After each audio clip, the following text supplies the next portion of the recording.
ബലാത്കാരത്തിനിരയായി കൊല ചെയ്യപ്പെട്ട കൊൽക്കത്തയിലെ RG കർ മെഡിക്കൽ കോളേജിലെ വനിതാ ഡോക്ടറുടെ മരണകാരണം കൈകൾ കൊണ്ട് കഴുത്ത് ഞെരിച്ചതാണെന്ന് പോസ്റ്റ്മോർട്ടം റിപ്പോർട്ടിൽ പറയുന്നു.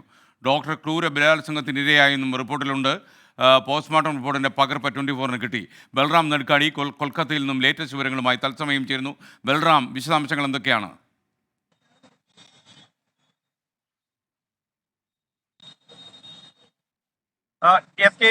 ഈ കൊൽക്കത്ത RG കർ മെഡിക്കൽ കോളേജിൽ കൊല്ലപ്പെട്ട ക്രൂര ബലാത്സംഗത്തിന് ഇരയായി കൊല ചെയ്യപ്പെട്ട ഡോക്ടറുടെ മരണകാരണം എന്നുള്ളത് കൈകൾ കൊണ്ട് കഴുത്ത് ഞെരിച്ചതാണ് എന്നാണ് ഈ പോസ്റ്റ്മോർട്ടം റിപ്പോർട്ടിൽ വ്യക്തമാക്കുന്നത്. നേരത്തെ ഈ പോസ്റ്റ്മോർട്ടം റിപ്പോർട്ടിന്റെ ചില വിവരങ്ങൾ, ഭാഗികമായ വിവരങ്ങൾ പുറത്തു വന്നിരുന്നെങ്കിലും അതിന്റെ പൂർണ്ണമായ വിവരങ്ങൾ, അതിന്റെ പകർപ്പ് ആദ്യമായാണ് പുറത്തു വരുന്നത്. ഈ റിപ്പോർട്ട് അനുസരിച്ച് ഈ ഡോക്ടർ ക്രൂരമായ ബലാത്സംഗത്തിന് ഇരയായിട്ടുണ്ട്.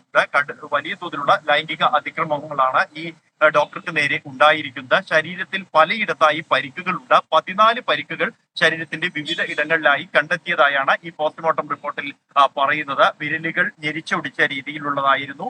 കഴുത്തിലും ചുണ്ടിലും കണ്ണുകളിലും പരിക്കുകൾ ഉണ്ട്. എന്നാൽ മരണകാരണം കൈകൾ കൊണ്ട് കഴുത്ത് ഞെരിച്ച് ഇതിനെ തുടർന്ന് ശ്വാസം മുട്ടിയതാണ് മരണകാരണം എന്നാണ് ഈ പോസ്റ്റ്മോർട്ടം റിപ്പോർട്ടിൽ വ്യക്തമാക്കുന്നത്. ഇത് കൃത്യമായി തന്നെ നിർവചിക്കാൻ കഴിയുന്ന തരത്തിലുള്ള ക്ഷതങ്ങൾ ശരീരത്തിൽ ഉണ്ടായിരുന്നുവെന്നും പോസ്റ്റ്മോർട്ടം റിപ്പോർട്ടിൽ വ്യക്തമാക്കുന്നുണ്ട്. അതേസമയം മറ്റ് എല്ലിൽ പൊട്ടലുകളോ മറ്റ് പരിക്കുകളോ ഇല്ല എന്നുള്ളതാണ്. നേരത്തെ ആദ്യഘട്ടത്തിൽ സംശയിച്ചിരുന്നത് ഈ ശരീരത്തിൽ പലയിടത്തും എല്ലുകൾ വരെ പൊട്ടിയിരുന്നു എന്ന തരത്തിലുള്ള റിപ്പോർട്ടുകൾ ഉണ്ടായിരുന്നു. എന്നാൽ അത്തരത്തിലുള്ള പൊട്ടലുകൾ കണ്ടെത്താൻ കഴിഞ്ഞിട്ടില്ല എന്ന് പോസ്റ്റ്മോർട്ടം റിപ്പോർട്ടിൽ വ്യക്തമാക്കുന്നു.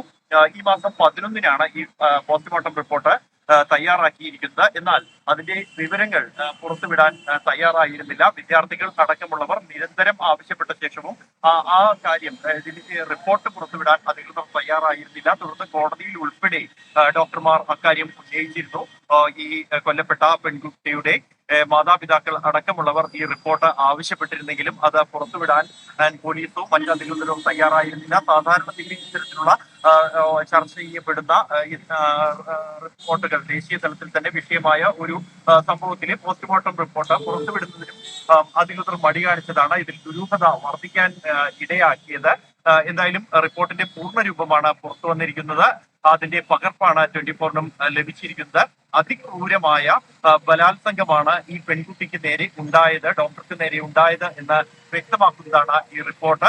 അതേസമയം ഈ RG കർ മെഡിക്കൽ കോളേജിലെ പ്രതിഷേധം, ഡോക്ടർമാരുടെ പ്രതിഷേധം ഇന്ന് ചേരുകയാണ്, ഇന്നും തുടരുകയാണ്. ഇന്ന് ചേരുന്ന കൺവെൻഷനിൽ ഇക്കാര്യത്തിൽ ഇതിന്റെ തുടർ നീക്കങ്ങൾ സംബന്ധിച്ചുള്ള നിർണായക തീരുമാനമുണ്ടാകും.